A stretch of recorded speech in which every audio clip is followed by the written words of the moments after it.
Ek sou ook. En weer eens uitgevang word met hoe agterbaks jy is.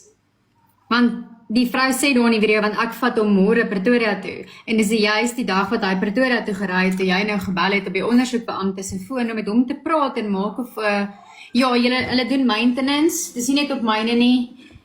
Tot 4:00 vanmiddag. So dis van tussen 9 en 4 op die website. So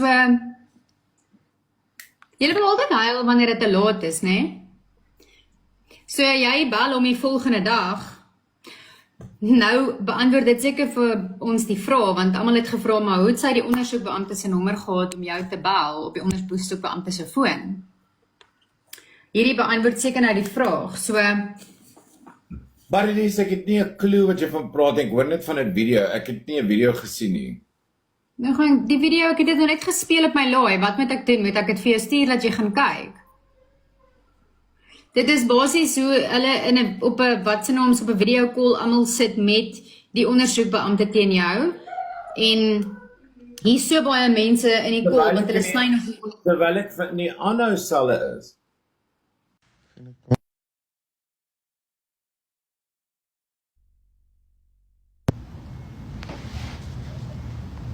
Hulle net deur die eie gat val 6 kg is baie.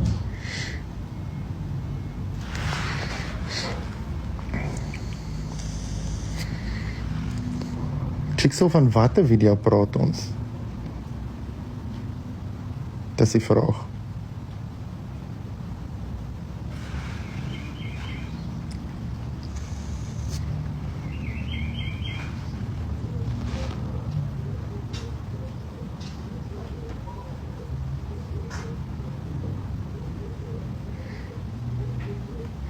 En die groot ding wat mense ook moet onthou is hulle moet na die bron toe gaan. Waar by die video, as daar dan nou 'n video is, waar het vandaan gekom? Waar was dit die eerste keer uitgestuur? Onthou die hof gaan altyd na die bron toe. So waar het daai video dan nou uitgekom?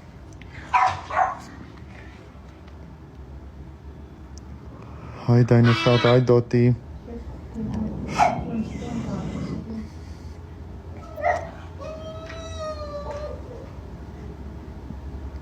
Annika, maar vandag is sy weg, hoekom werk sy nie?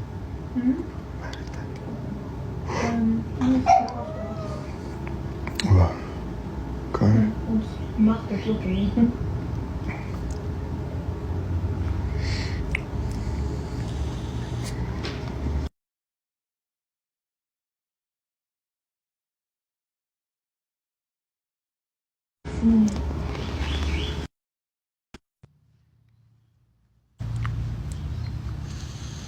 Dit is virus stuff.